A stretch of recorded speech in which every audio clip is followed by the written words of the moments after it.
Pernah dengar nggak soal jus yang katanya bisa menumbuhkan kembali organ tubuh yang hilang?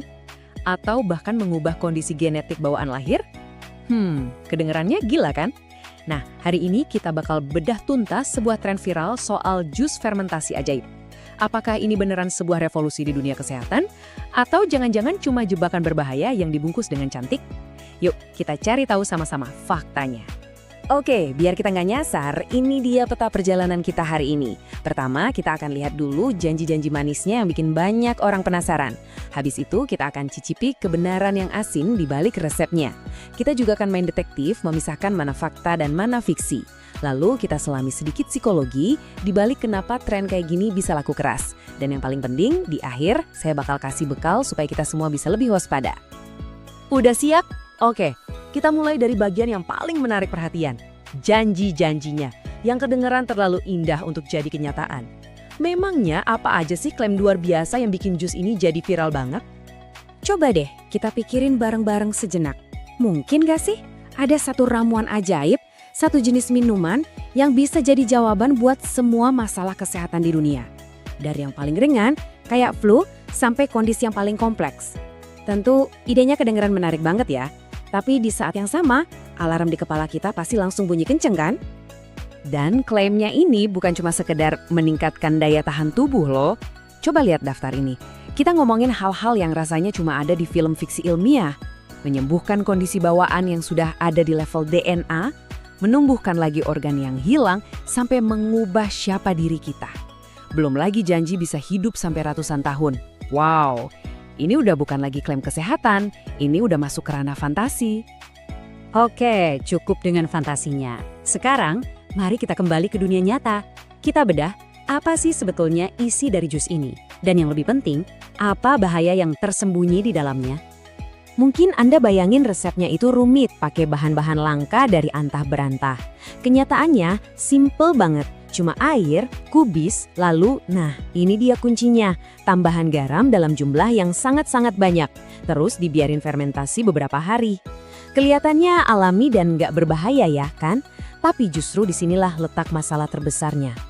Jadi biar nggak salah kaprah ya, proses fermentasinya sendiri itu bukan masalah.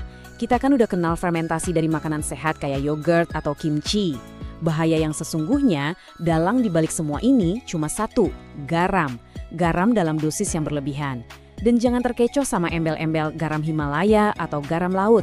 Garam ya tetap garam, isinya sodium, dan kalau jumlahnya sebanyak ini, dia berubah fungsi dari bumbu dapur jadi racun buat tubuh kita. Mari kita bahas lebih dalam apa sih yang terjadi sama tubuh kita waktu diserbu sodium sebanyak itu. Ini bukan lagi sekedar rasanya agak asin ya, efeknya bisa langsung terasa. Tekanan darah bisa melonjak drastis, kepala pusing, perut mual, bahkan di kasus yang parah bisa sampai kejang. Ini adalah sinyal darurat dari tubuh kita. Kalau diteruskan, ginjal kita bakal kerja paksa sampai bisa rusak permanen. Jantung juga terancam karena dehidrasi parah akibat minuman ini bisa bikin irama detaknya jadi kacau balau. Jadi, ini bukan lagi pengobatan alternatif, ini resep menuju UGD. Oke, sekarang kita lanjut ke sesi favorit saya. Kita akan jadi detektif dan membongkar klaim-klaim yang nggak masuk akal ini satu persatu, hanya dengan menggunakan logika dan fakta medis yang sederhana. Klaim pertama yang harus kita patahkan, katanya bisa menyembuhkan autisme dan sindrom Down. Ini sama aja kayak bilang minum jus ini bisa mengubah warna mata kita dari coklat jadi biru. Nggak mungkin. Kenapa? Karena autisme dan sindrom Down itu bukan penyakit seperti flu yang bisa diobati. Ini adalah kondisi genetik, bagian dari cetak biru seseorang sejak lahir. Tidak ada jus di dunia ini yang bisa menulis ulang DNA kita. Berikutnya, klaim yang bukan cuma keliru tapi juga sangat berbahaya, bisa mengubah orientasi seksual. Mari kita perjelas satu hal, orientasi seksual itu bukan penyakit, bukan kelainan, dan bukan pilihan. Itu adalah bagian dari identitas seseorang. Jadi, sangat tidak masuk akal kalau itu bisa diubah oleh makanan atau minuman apapun. Nah, kalau klaim yang ini benar-benar membawa kita ke dunia komik, seperti yang bisa kita lihat, kemampuan menumbuhkan kembali organ yang hilang itu kekuatan super, bukan hasil dari minum jus kubis. Proses regenerasi di tubuh manusia itu luar biasa kompleks dan masih jadi bahan penelitian para ilmuwan hebat di dunia. Jelas ini tidak bisa diselesaikan dengan resep dapur sederhana. Sampai di sini, pertanyaannya jadi lebih besar. Kalau klaimnya jelas-jelas nggak masuk akal, kenapa sih masih banyak orang yang tertarik, bahkan sampai percaya? Nah, mari kita coba pahami dari sisi psikologisnya. Kutipan di layar ini kayaknya merangkum semuanya. Siapa sih yang nggak suka jalan pintas? Kita hidup di zaman serba instan, di mana kita maunya hasil yang cepat. Keinginan dasar kita sebagai manusia untuk dapat solusi kilat tanpa harus melewati proses yang panjang, nah inilah yang jadi lahan subur bagi para penyebar hoaks. Mereka tidak menjual jus, mereka menjual harapan palsu dalam botol. Dan percayalah, modus seperti ini sama sekali bukan hal baru. Coba kita lihat lini masa ini. Polanya selalu sama, cuma kemasannya aja yang beda. Zaman dulu mungkin ada air sakti dari batu keramat. Terus ada juga obat pengganda uang. Sekarang di era digital, kemasannya lebih modern. Jus fermentasi ajaib. Produknya boleh berevolusi, tapi inti penipuannya tetap sama. Menjual harapan instan untuk masalah yang rumit. Oke, di bagian terakhir ini, kita akan fokus ke solusinya. Saya mau kasih beberapa alat praktis yang bisa kita semua gunakan untuk melindungi diri kita dari misinformasi kesehatan. Bukan cuma soal jus ini, tapi juga untuk tren-tren lainnya di masa depan. Anggap saja ini sebagai rambu lalu lintas berbahaya di jagat informasi kesehatan.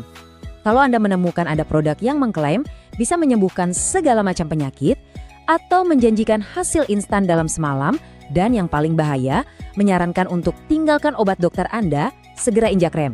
Itu adalah sinyal bahaya yang sangat jelas dan tidak boleh kita abaikan.